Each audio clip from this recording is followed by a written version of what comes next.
Wars and وارریئرز کی اس episode میں ہم بات کریں گے جولیس سیزر کی۔ جولیس سیزر 100 BC میں پیدا ہوا۔ اس کا خاندان زیادہ طاقتور نہیں تھا، مگر جولیس سیزر کی ایک آنٹ نے ایک فوجی افسر گائس ماریس سے شادی کر لی، جس کی وجہ سے جولیس کو فوج میں جانے اور ترقی کرنے میں مدد ملی۔ مگر جولیس سیزر کو اصل ترقی اسپین اور گال، جو آج کل فرانس کا علاقہ ہے، اس میں فوجی کمپین چلانے سے ملی۔ اس کمپین سے اسے ایک گریٹ کمانڈر کے طور پر نہ صرف شہرت ملی، بلکہ اسی کمپین سے جولیس سیزر کو بہت زیادہ دولت اور وفادار فوج بھی ملی۔ سال 59 BC میں اس نے روم کی دوسری دو طاقتور شخصیتوں پومپے اور لیسینیس مارکس سے اتحاد کر لیا، جس سے ان تینوں کی روم میں اور زیادہ طاقت بڑھ گئی۔ اگلے 8 سال تک یعنی 58 BC سے 50 BC تک جولیس گال کو فتح کرنے میں مصروف رہا، اور اسی دوران جولیس کی ٹیکٹکس نے اسے دنیا کے گریٹسٹ کمانڈرز میں سے ایک بنا دیا۔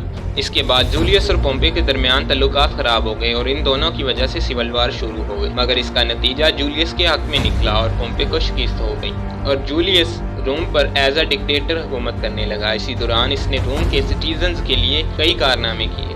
اس کے ایک کارناموں میں سے ایک کارنامہ جولین کیلنڈر کو بنانا تھا، اور یہی کیلنڈر ماڈرن کیلنڈر کی بنیاد ہے۔ جولیس کی بڑھتی ہوئی طاقت کو دیکھ کر کچھ سینیٹرز نے اس کے قتل کا منصوبہ بنایا اور 15 مارچ 44 BC کو اس پر حملہ کر دیا۔